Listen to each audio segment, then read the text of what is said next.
আমরা আজকে মালয়েশিয়াতে অলরেডি জিলহজ শুরু করে ফেলেছি এবং আমরা জানি যে এই জিলহজের প্রথম দশক মানে প্রথম 10টি দিন খুবই গুরুত্বপূর্ণ 10টি দিন।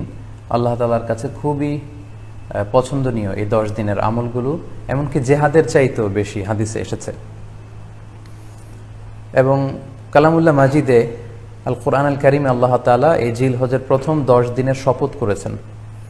এই 10 দিনের এবাদত আল্লাহ তাআলার কাছে এত বেশি পছন্দনীয় হওয়ার কারণ হচ্ছে এই 10 দিনে আল্লাহ তাআলা উম্মাহাতুল ইবাদাত অর্থাৎ যত মৌলিক এবাদত আছে সবগুলো মৌলিক এবাদতের একটা সমন্বয় করেছেন জিলহজ মাসের এই প্রথম 10 দিনে, যেটা বছরের অন্য কোনো সময় কিন্তু পাওয়া যায় না।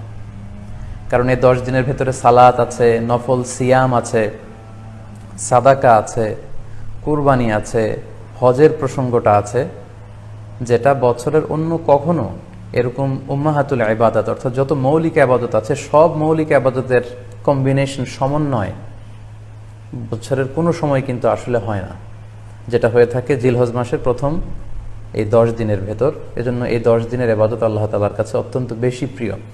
এজন্য আল্লাহ রাসূল সাল্লাল্লাহু আলাইহি ওয়াসাল্লাম এই 10 দিনে যাতে আমরা বেশি বেশি নফল ইবাদত করি আমাদেরকে উৎসাহিত করেছেন।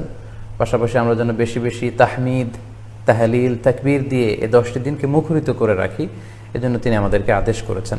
এজন্য এই 10টি দিনে আমরা যেন বেশি বেশি সুবহানাল্লাহ ওয়ালহামদুলিল্লাহ লা ইলাহা ইল্লাল্লাহু আল্লাহু আকবার এই আজকারগুলো যেন আমরা বেশি বেশি পড়ি। এবং আরাফাতের সিয়ামের ব্যাপারে আল্লাহ রাসূল সাল্লাল্লাহু আলাইহি ওয়াসাল্লাম আশা করেছেন যে 9 জিলহজের যে নফল সিয়ামটি অর্থাৎ আরাফার রোজা, এই আরাফার রোজা যে ব্যক্তি রাখবে আল্লাহ রাসূল সাল্লাল্লাহু আলাইহি ওয়াসাল্লাম বলেন যে আমি প্রত্যাশা করি এই সিয়ামের বদৌলতে বিগত একটি বছরের এবং সামনের একটি বছরের যত পাপ হবে এই পাপগুলোকে আল্লাহ তাআলা আমাদের জন্য ক্ষমা করে দিবেন। এবং জিলহজের 9 তারিখ ফজর থেকে কিন্তু আমাদেরকে ওয়াজিব তাকবীর পাঠ করতে হয়। আমরা জানি সেটা শুরু হয় আরাফার দিন ফজর থেকে।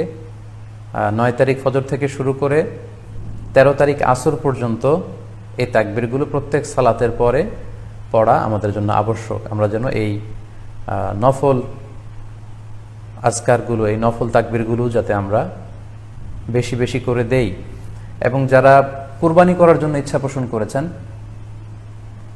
তারা যেন এই 10 দিনের আগেই তাদের মাথার চুল এবং নখ কেটে পরিচ্ছন্ন হয়ে যান এবং জিলহজের এই 10 দিনে তারা যাতে মাথার চুল না কাটে এবং হাতের নখ না কাটে, এই মর্মে আল্লাহ রাসূল সাল্লাল্লাহু আলাইহি ওয়াসাল্লাম আমাদেরকে গাইডলাইন দিয়েছেন। সব মিলে আল্লাহ তাআলার কাছে এই 10টি দিনের ইবাদত খুবই প্রিয়। এমনকি হাদিসে এসেছে, যেটা আমরা বললাম যে জেহাদের চাইতেও বেশি প্রিয়। এজন্য এই সুবর্ণ সুযোগটুকুন যেন আমরা কখনোই মিস না করি।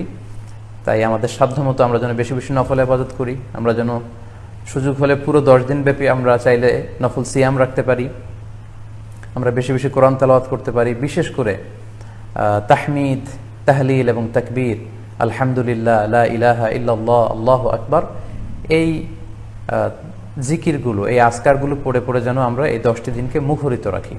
আল্লাহ তাআলা জিলহজ মাসের যে মাহাত্ম্য এবং বারাকা তিনি আমাদের জন্য দিয়েছেন, এগুলো যেন আমরা বেশি বেশি হাসিল করতে পারি। আমিন ইয়া রাব্বাল আলামিন।